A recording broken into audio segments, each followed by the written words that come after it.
Dunia yang kamu pijak saat ini adalah sebuah mesin raksasa yang tidak pernah berhenti berputar. Di sekelilingmu, kebisingan tidak hanya datang dari klakson kendaraan atau hiruk-pikuk percakapan di ruang digital, melainkan dari frekuensi yang lebih halus dan lebih merusak. Tuntutan untuk terus menjadi sesuatu yang bukan dirimu. Kamu terbangun setiap pagi dengan beban yang sulit didefinisikan. Sebuah berat yang menekan pundakmu bukan karena tugas yang menumpuk, melainkan karena perasaan bahwa jiwamu sedang dipaksa menari mengikuti irama yang sumbang. Jika renungan ini terasa berbicara langsung kepadamu, tekan tanda suka sebagai isyarat bahwa kamu masih mendengarkan.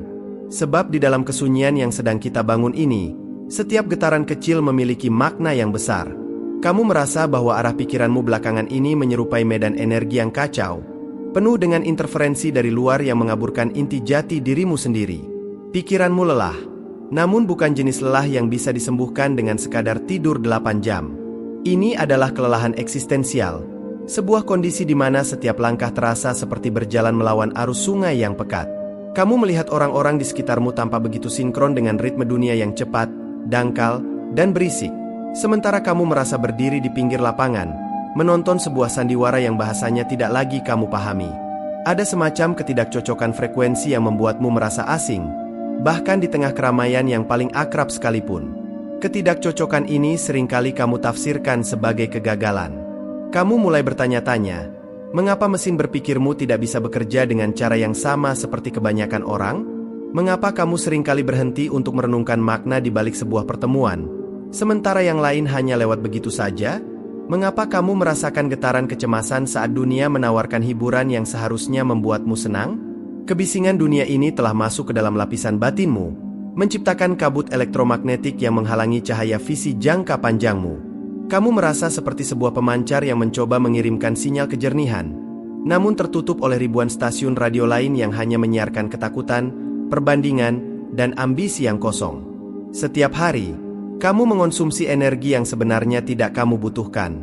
Pikiranmu menjadi medan pertempuran bagi ide-ide orang lain, standar kesuksesan orang lain, dan kecemasan masa depan yang sebenarnya bukan milikmu. Kamu kehilangan navigasi karena kompas batinmu terpengaruh oleh tarikan magnet luar yang terlalu kuat. Inilah yang menyebabkan arah hidupmu terasa tidak jelas. Bukan karena kamu tidak memiliki tujuan, tetapi karena matamu terlalu silau oleh lampu-lampu kota sehingga kamu tidak bisa lagi melihat bintang yang seharusnya menjadi penunjuk jalanmu. Kamu berada dalam kondisi statis, sebuah getaran rendah yang membuat segala sesuatu terasa berat dan tidak bermakna. Rasanya seolah-olah kamu sedang memegang sebuah lampu di tengah badai, mencoba menjaga api tetap menyala sementara angin kencang berusaha memadamkannya dari segala penjuru. Kamu merasa berbeda, dan perbedaan itu mulai terasa seperti beban yang menyakitkan. Ada sebuah kesadaran yang terkubur jauh di dalam dirimu bahwa hidup seharusnya lebih dari sekadar bertahan hidup dari satu akhir pekan ke akhir pekan berikutnya. Kamu mendambakan sebuah harmoni, sebuah sinkronisasi di mana pikiran, tindakan, dan alam semesta bergerak dalam satu nada yang jernih. Namun, yang kamu temukan hanyalah disonansi, suara-suara yang saling beradu dan menciptakan kebingungan yang tak berujung. Pikiranmu, yang seharusnya menjadi alat paling canggih untuk memetakan masa depan, justru menjadi penjara yang mengurungmu dalam lingkaran kekhawatiran. Kamu memikirkan hal-hal yang tidak bisa kamu ubah, dan kamu mencemaskan hal-hal yang belum tentu terjadi. Energi yang seharusnya digunakan untuk mencipta, justru habis terbakar hanya untuk menjaga agar kamu tidak tenggelam dalam arus depresi atau kehampaan. Kamu merindukan sebuah jeda, sebuah isolasi yang bukan bertujuan untuk melarikan diri, melainkan untuk menemukan kembali frekuensi asli yang telah lama terkubur di bawah puing-puing kebisingan sosial. Mungkin kamu sering duduk di sudut ruangan yang gelap, menatap kekosongan, dan merasakan bahwa ada sesuatu yang besar yang sedang berusaha bicara kepadamu, namun suaranya terlalu lirih untuk menembus tembok ego dan gangguan luar. Kamu merasa tidak cocok dengan ritme dunia karena mungkin, secara fundamental, kamu memang tidak dirancang untuk menjadi bagian dari mesin yang rusak itu. Kamu dirancang untuk sesuatu yang lebih halus, lebih dalam, dan lebih visioner. Ketidakcocokan yang kamu rasakan adalah bentuk pertahanan diri dari jiwamu yang menolak untuk diseragamkan. Namun, tanpa pemahaman yang benar, pertahanan ini hanya akan bermanifestasi sebagai rasa sakit dan kelelahan mental yang kronis. Pahamilah bahwa kelelahanmu adalah sebuah pesan. Ini adalah cara sistem energimu mengatakan bahwa kamu sedang beroperasi pada tegangan yang salah. Kamu sedang mencoba menghidupkan visi besar dengan bahan bakar yang berkualitas rendah. Kamu mencari jawaban di tempat-tempat yang hanya menyediakan gema dari pertanyaanmu sendiri. Labirin yang kamu lalui ini tidak memiliki ujung jika kamu terus berlari dengan mata tertutup, mengikuti suara instruksi dari orang-orang yang juga sebenarnya tersesat. Kamu butuh berhenti. Bukan berhenti karena menyerah, tetapi berhenti untuk mendengarkan getaran yang paling sunyi di dalam dadamu. Dunia akan terus berputar dengan atau tanpamu, dan kebisingan itu tidak akan pernah berhenti atas kemauannya sendiri. Kamu sendirilah yang harus membangun dinding isolasi batin, sebuah ruang kedap suara di mana kamu bisa kembali menyusun kepingan-kepingan pikiranmu yang terserak. Selama ini, kamu mungkin menyalahkan keadaan, menyalahkan lingkungan, atau menyalahkan takdir atas ketidaknyamanan yang kamu rasakan. Kamu merasa dunia ini tidak adil karena ia tidak memberikan ruang bagi orang-orang seperti kamu untuk bernapas dengan tenang. Namun, mari kita lihat dari perspektif yang berbeda, sebuah sudut pandang yang lebih dingin dan objektif. Mungkin bukan hidupmu yang salah, mungkin cara berpikirmu yang belum diarahkan. Jika bab pertama adalah pengakuan atas luka dan kelelahan, maka di sini kita mulai memeriksa mesin yang menggerakkan penderitaan tersebut. Kamu seringkali merasa bahwa hidup ini tidak sinkron, seolah-olah kamu adalah nada yang meleset dalam sebuah orkestra besar. Namun, pernahkah kamu berpikir bahwa orkestra itulah yang sebenarnya sumbang, dan kamu adalah satu-satunya yang masih memegang nada murni? Masalahnya adalah, ketika kamu mencoba menyesuaikan diri dengan suara sumbang tersebut, kamu justru kehilangan kekuatan energimu sendiri. Kamu membuang frekuensi tinggi yang kamu miliki hanya agar bisa diterima di frekuensi yang lebih rendah, dan itulah awal dari kehancuran batinmu. Energi tidak pernah bohong. Ketika kamu memaksakan diri untuk tersenyum dalam lingkungan yang beracun, atau saat kamu mencoba meyakinkan dirimu bahwa kesuksesan materi akan menyembuhkan luka jiwamu, kamu sedang menciptakan konflik internal yang sangat besar. Getaran pikiranmu menjadi tidak stabil. Kamu menjadi mudah tersinggung, mudah cemas, dan sulit untuk fokus pada satu titik visi jangka panjang. Kamu merasa seperti baterai yang terus terkuras namun tidak pernah benar-benar terisi ulang, karena cara kamu mengisi ulang energinya pun masih menggunakan metode yang salah, mencari hiburan luar untuk mengobati penderitaan dalam. Pikiranmu adalah sebuah medan energi yang sangat peka. Setiap kata yang kamu dengar, setiap gambar yang kamu lihat, dan setiap emosi yang kamu izinkan masuk, semuanya meninggalkan jejak frekuensi di sana. Jika kamu terus-menerus membiarkan dirimu terpapar pada kebisingan yang tidak bermakna, maka medan energimu akan menjadi keruh. Kamu tidak bisa lagi melihat peluang, kamu tidak bisa lagi merasakan intuisi, dan kamu kehilangan kemampuan untuk berimajinasi tentang masa depan yang lebih baik. Kamu terperangkap dalam saat ini yang menyiksa, tanpa memiliki jangkar di masa depan yang bercahaya. Kamu merasa berbeda karena kamu memang memiliki kapasitas untuk memproses informasi pada level yang lebih dalam. Namun, kapasitas ini menjadi kutukan jika tidak dibarengi dengan disiplin pikiran. Tanpa arah yang jelas, kelebihan energimu akan berbalik menyerang dirimu sendiri, menciptakan badai pemikiran yang melumpuhkan. Kamu menjadi pemikir yang terjebak dalam labirin analisis tanpa pernah sampai pada sintesis atau tindakan. Kamu lelah karena pikiranmu bekerja terlalu keras untuk hal-hal yang tidak memberi nutrisi pada jiwamu. Kamu seperti mesin penemuan yang digunakan hanya untuk memotong rumput, sebuah pemborosan potensi yang luar biasa besar. Dunia luar akan selalu mencoba menarikmu kembali ke dalam standarnya. Mereka akan menyebut kesunyianmu sebagai kesepian, kejernihanmu sebagai keanehan, dan visimu sebagai kegilaan. Jika kamu tidak memiliki pondasi yang kuat di dalam dirimu, getaran-getaran negatif dari luar ini akan meruntuhkan struktur mentalmu. Kamu akan mulai meragukan instingmu sendiri. Kamu akan mulai merasa bahwa hidup yang tenang dan penuh makna adalah sebuah kemewahan yang tidak mungkin tercapai. Kamu menjadi sinis, dan sinisme adalah bentuk paling rendah dari kelelahan mental, sebuah mekanisme pertahanan dari jiwa yang sudah terlalu sering disakiti oleh ekspektasi yang tidak realistis. Marilah kita mulai menyadari bahwa ketidaksinkronan yang kamu rasakan adalah sebuah undangan untuk menciptakan ritmemu sendiri. Kamu tidak perlu cocok dengan dunia yang sedang kehilangan arah. Kamu hanya perlu cocok dengan hukum alam yang abadi, hukum yang berbicara tentang keseimbangan, cahaya, dan getaran yang murni. Ketidakjelasan arah hidupmu saat ini sebenarnya adalah sebuah proses pembersihan, di mana segala sesuatu yang palsu sedang rontok satu persatu. Rasa sakit yang kamu alami adalah proses kalibrasi ulang agar kamu bisa menangkap sinyal-sinyal yang lebih halus dari semesta. Ketika kamu berhenti melawan kenyataan bahwa kamu berbeda, dan mulai merangkul perbedaan itu sebagai kekuatan visioner, maka beban di pundakmu akan mulai terangkat. Pikiran yang jernih tidak lahir dari ketiadaan masalah, melainkan dari kemampuan untuk tetap tenang di tengah badai. Kamu harus belajar menjadi pengamat atas pikiranmu sendiri, bukan menjadi budak dari setiap emosi yang lewat. Kamu harus belajar memilih frekuensi mana yang layak untuk mengisi ruang batinmu. Sebab pada akhirnya, realitasmu ditentukan oleh apa yang kamu izinkan untuk menetap di dalam kepalamu. Janganlah terburu-buru mencari solusi instan atau pelarian yang mudah. Duduklah sejenak bersama ketidaknyamanan itu. Biarkan kelelahan itu bicara. Ia sedang memberitahumu bahwa cara lamamu dalam memandang dunia sudah tidak lagi berfungsi. Ia sedang memaksamu untuk mencari jalan keluar yang tidak ada di peta konvensional manusia pada umumnya. Kamu sedang dipersiapkan untuk sebuah transformasi besar, di mana kegelapan yang kamu rasakan saat ini adalah rahim bagi cahaya gagasan yang akan segera lahir. Namun, sebelum cahaya itu muncul, kamu harus berani menghadapi satu kebenaran yang sederhana namun tajam. Kita seringkali mengira bahwa penderitaan adalah sebuah entitas padat yang datang dari luar untuk menghancurkan kita. Kita melihat kegagalan, kehilangan, atau penolakan sebagai batu besar yang menutup jalan. Namun, jika kamu bersedia menanggalkan emosi sesaat dan melihatnya dengan mata seorang arsitek batin, kamu akan menyadari bahwa masalah sebenarnya memiliki geometri yang sangat sederhana. Masalah adalah sebuah bentuk energi yang belum menemukan tempatnya. Ia terasa tajam karena kita mencoba menggenggamnya dengan cara yang salah. Ia terasa berat karena kita membawanya dengan sudut pandang yang tidak proporsional. Pernahkah kamu memperhatikan bagaimana cahaya berperilaku saat melewati sebuah prisma? Cahaya yang tadinya satu warna pecah menjadi spektrum yang luas.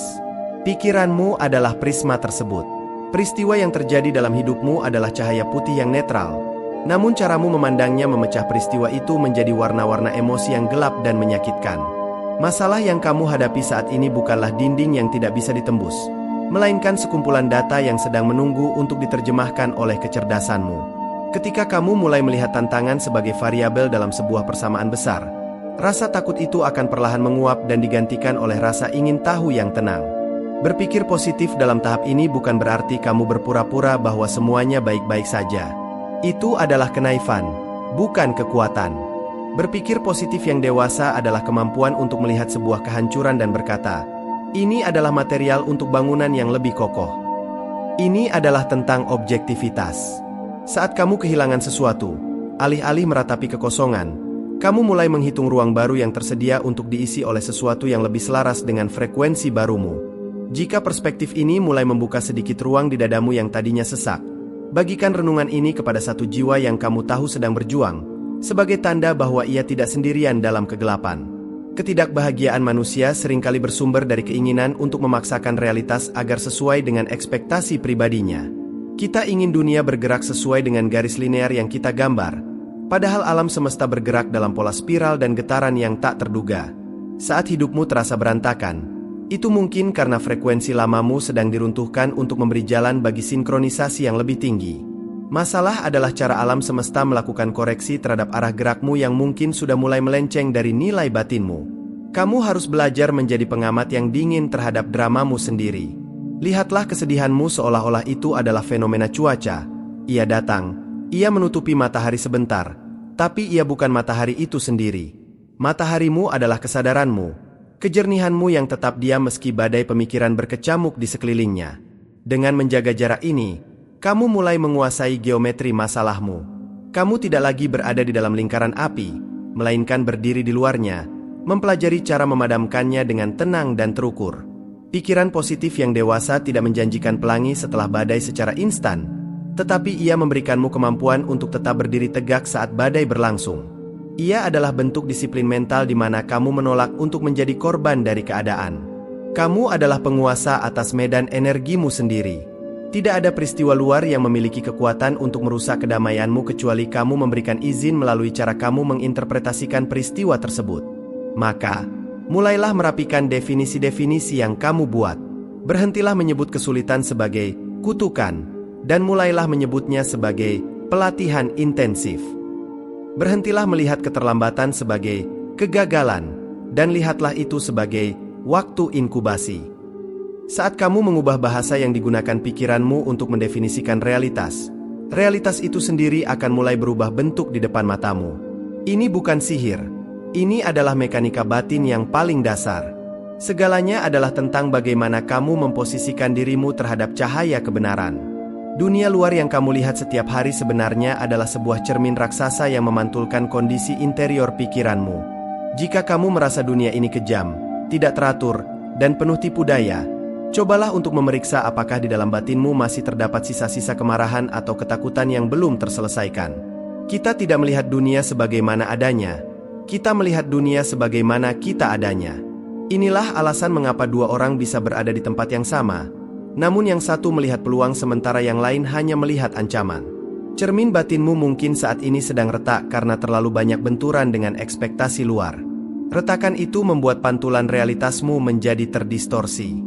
Kamu melihat kebaikan orang lain sebagai kecurigaan, dan kamu melihat kesunyianmu sebagai isolasi yang menyedihkan. Langkah pertama untuk memperbaiki hidupmu bukanlah dengan mencoba mengubah orang lain atau mengubah lingkunganmu, melainkan dengan mulai mengamplas kembali permukaan cermin di dalam dirimu agar pantulannya kembali jernih. Proses ini membutuhkan kejujuran yang brutal.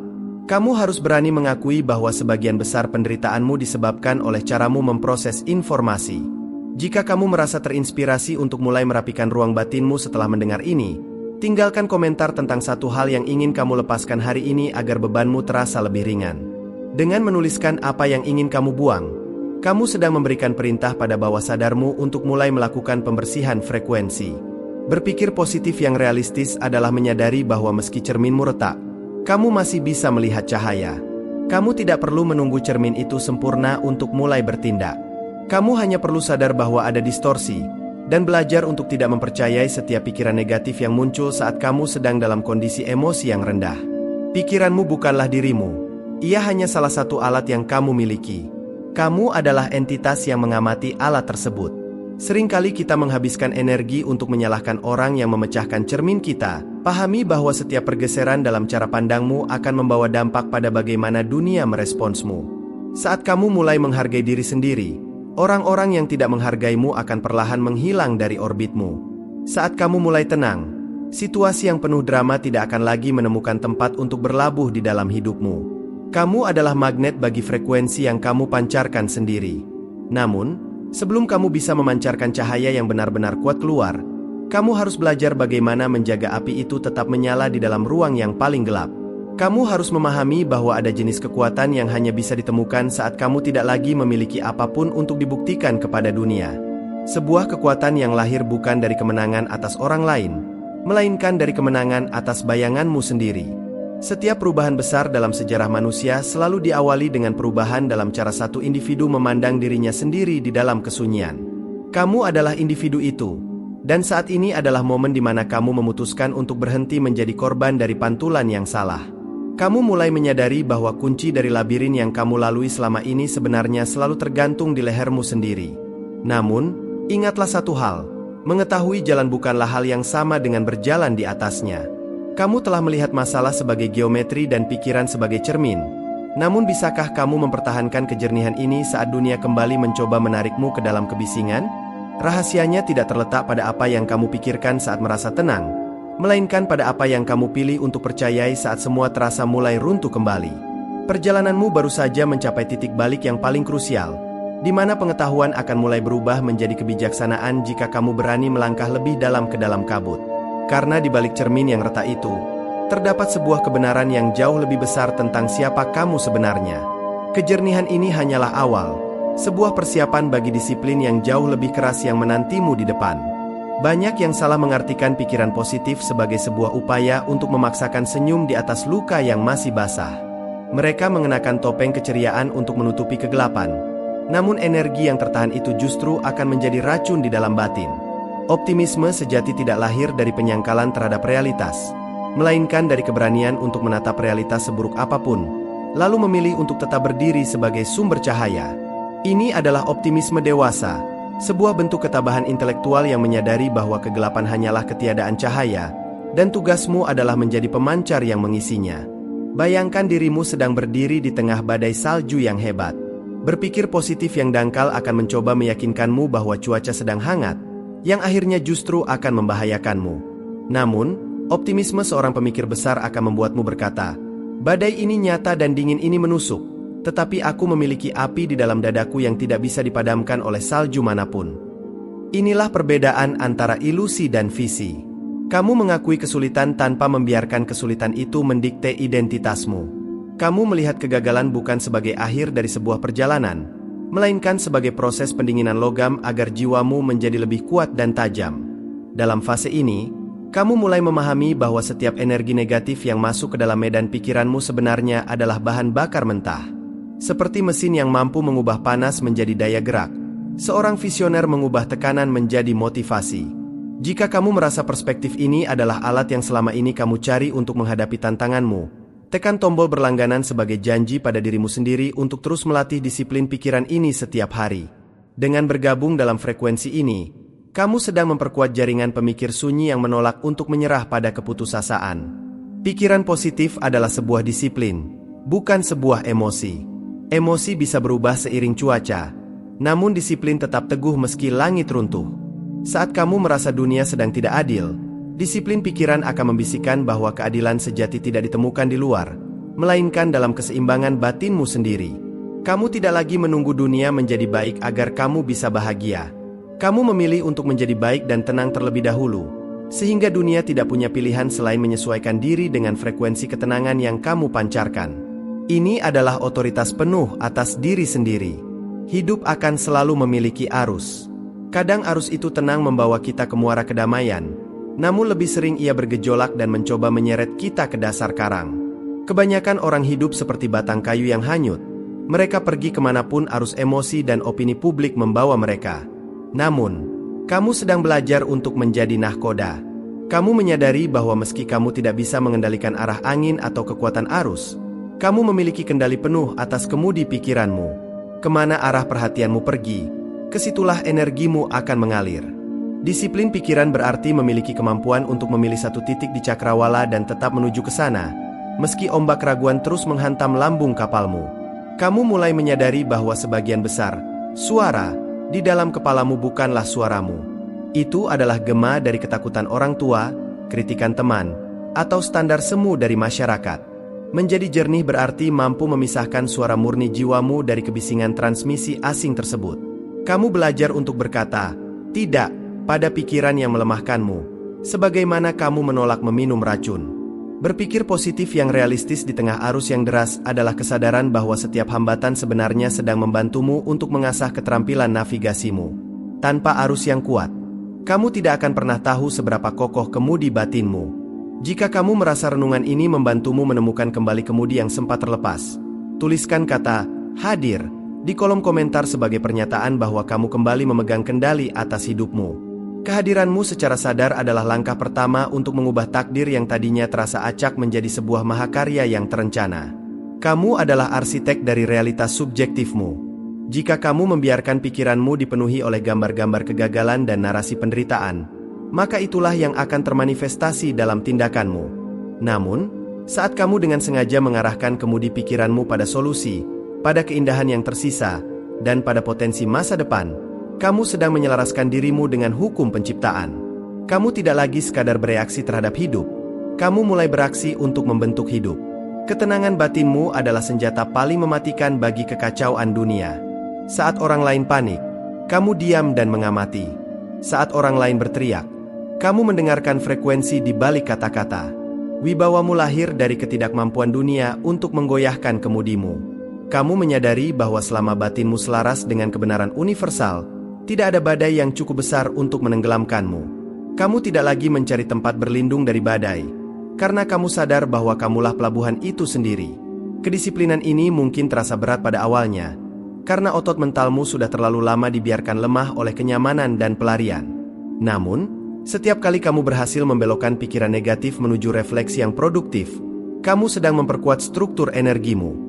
Kamu sedang membangun sebuah visi yang tidak hanya bertahan dalam cahaya, tetapi justru semakin bersinar di dalam kegelapan. Inilah kekuatan yang sesungguhnya, kekuatan yang tidak butuh panggung, karena ia adalah panggung itu sendiri. Namun, navigasi di tengah arus hanyalah persiapan untuk tantangan berikutnya. Setelah kamu mampu mengendalikan kemudi, kamu akan sampai pada sebuah wilayah yang ditakuti oleh banyak orang, namun dicintai oleh para pemikir besar. Sebuah wilayah yang tidak memiliki suara, tidak memiliki peta, dan tidak memiliki pendamping. Kamu akan memasuki samudera kesunyian, tempat di mana segala sesuatu yang besar pertama kali dibayangkan sebelum ia dilahirkan ke dunia. Apakah kamu siap untuk melepaskan daratan yang selama ini memberimu rasa aman palsu? Karena kejernihan yang sesungguhnya tidak ditemukan dalam perlawanan terhadap arus, melainkan dalam keberanian untuk menyelam ke kedalaman di mana airnya diam dan tak tersentuh oleh angin apapun. Persiapkan dirimu, karena di bab berikutnya, kita tidak lagi berbicara tentang cara bertahan hidup, melainkan tentang cara menghuni keheningan sebagai ruang suci bagi penciptaan visi yang melampaui zaman. Di sanalah, dalam kesendirian yang paling murni, kamu akan menemukan bahwa penderitaan yang selama ini kamu takuti hanyalah kulit luar dari sebuah permata yang tak ternilai harganya. Banyak orang melarikan diri dari kesendirian karena mereka takut dengan apa yang akan mereka temukan di sana. Di tengah keramaian, kita bisa bersembunyi di balik peran, jabatan, dan percakapan kosong. Namun, saat pintu dunia tertutup dan hanya tersisa kamu dengan detak jantungmu sendiri, topeng-topeng itu mulai luruh. Bagi seorang pemikir besar, momen ini bukanlah sebuah hukuman, melainkan sebuah proses alkimia, sebuah laboratorium batin tempat penderitaan mentah diolah menjadi emas kebijaksanaan. Kesendirian adalah tempat di mana kamu berhenti menjadi gema dari orang lain dan mulai menjadi suara aslimu sendiri. Kamu harus memahami bahwa ada perbedaan mendasar antara kesepian dan kesunyian yang bermakna. Kesepian adalah rasa lapar akan kehadiran orang lain untuk mengisi kekosongan batin, sebuah getaran rendah yang lahir dari ketergantungan.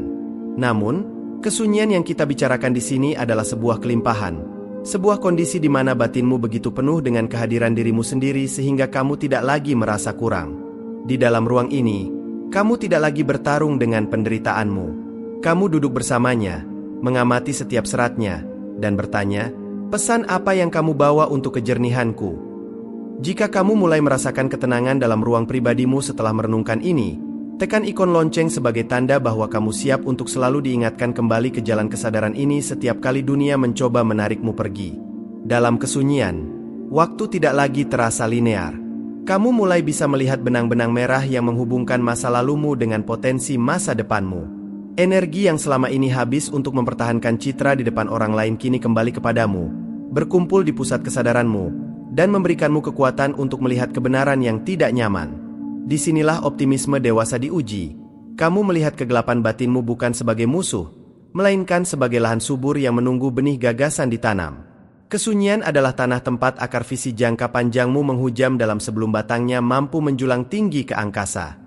Setelah kamu mampu menghuni kesendirian tanpa rasa takut, kamu akan memasuki apa yang disebut sebagai ruang kejernihan.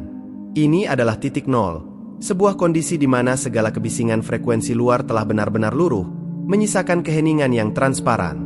Di ruang ini, pikiran tidak lagi bekerja dengan cara yang berat dan melelahkan. Sebaliknya, gagasan-gagasan besar mengalir masuk seperti cahaya yang menembus kaca yang bersih. Kamu tidak lagi mencari jawaban. Jawaban-jawaban itu menemukanmu, karena kamu telah menyediakan ruang kosong yang layak untuk mereka huni. Kejernihan ini seringkali muncul justru setelah kamu melewati periode penderitaan yang paling intens. Penderitaan bertindak sebagai api yang membakar segala yang palsu dalam dirimu, menyisakan inti batin yang murni dan tak tergoyahkan. Di ruang kejernihan, kamu menyadari bahwa arah pikiranmu adalah tanggung jawab kosmikmu yang paling besar.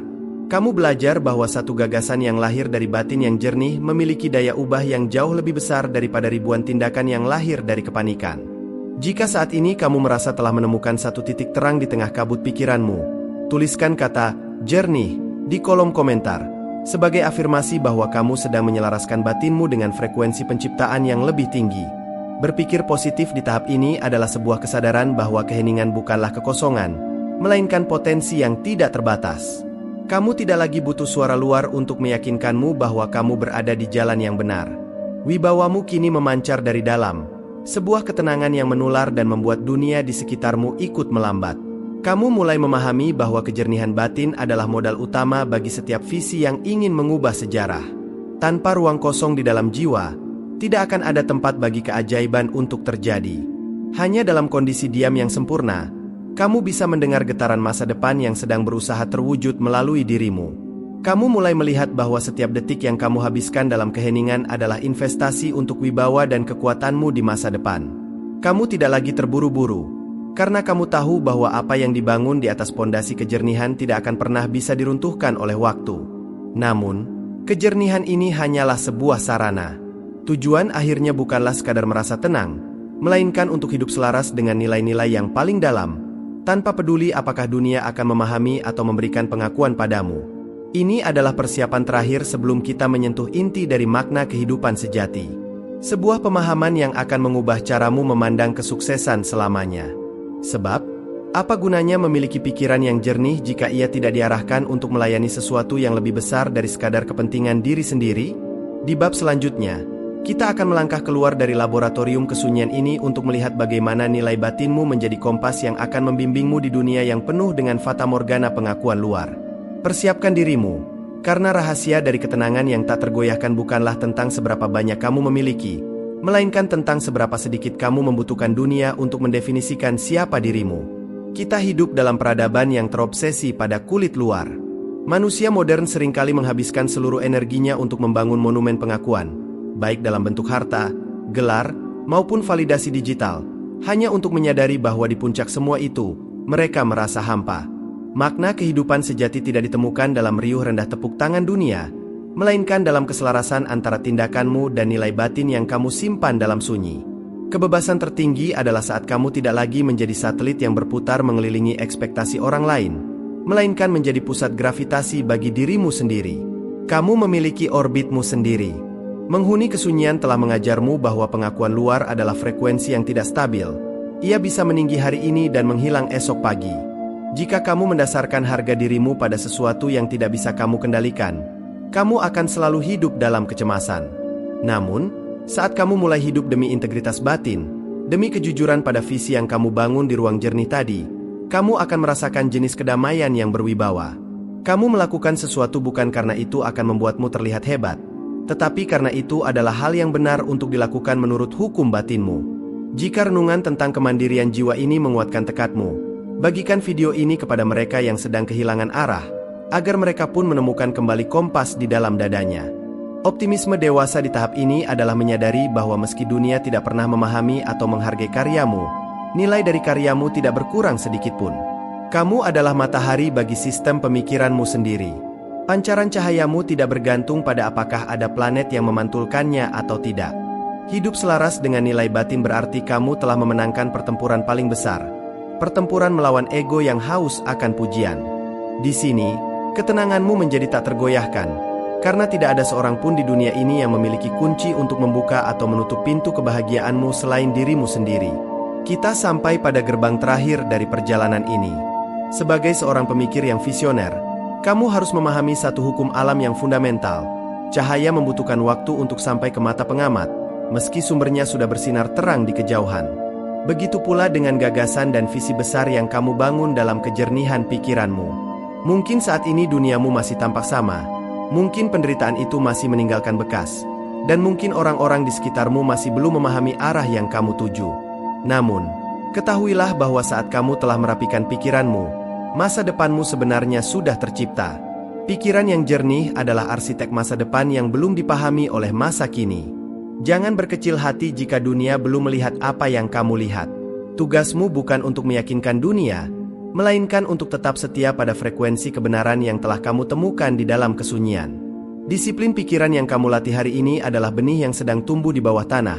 Ia tidak terlihat, namun ia sedang mempersiapkan akar yang cukup kuat untuk menopang pohon raksasa di masa depan. Berpikir positif yang visioner adalah kemampuan untuk mencintai proses pertumbuhan yang tersembunyi tersebut, tanpa terburu-buru menagih buahnya. Sebagai penutup, sadarilah bahwa kamu bukan lagi orang yang sama seperti saat kita memulai bab pertama. Kamu telah belajar untuk tidak lagi takut pada kebisingan, tidak lagi terjebak dalam geometri masalah, dan tidak lagi mengemis pada cermin yang retak. Kamu sekarang adalah penghuni kesunyian yang berdaulat. Jika kamu merasa siap untuk melangkah keluar dengan wibawa batin yang baru ini, tuliskan "selesai dan mulai" di kolom komentar sebagai tanda bahwa perjalanan belajar telah usai dan perjalanan mewujudkan visi baru saja dimulai. Kejernihanmu adalah hadiahmu bagi dunia, meski dunia mungkin baru akan menyadarinya bertahun-tahun dari sekarang. Masa depan tidak akan datang mengetuk pintumu dengan memberikan kepastian. Kamulah yang menciptakan kepastian itu melalui setiap getaran pikiranmu yang tertata. Teruslah menghuni kesunyianmu, Teruslah mengasah cahayamu, dan biarkan hidupmu menjadi bukti bahwa di balik setiap kegelapan yang jujur, selalu ada logika cahaya yang sedang bekerja secara diam-diam. Pikiranmu adalah medan energi yang tak terbatas. Arahkan ia dengan bijak, huni ia dengan berani, dan saksikan bagaimana realitas perlahan-lahan membungkuk hormat pada keteguhan jiwamu. Segala sesuatu yang besar dimulai dari satu titik diam di tengah badai. Kamu adalah titik diam itu. Dan di dalam diammu, semesta sedang mendengarkan.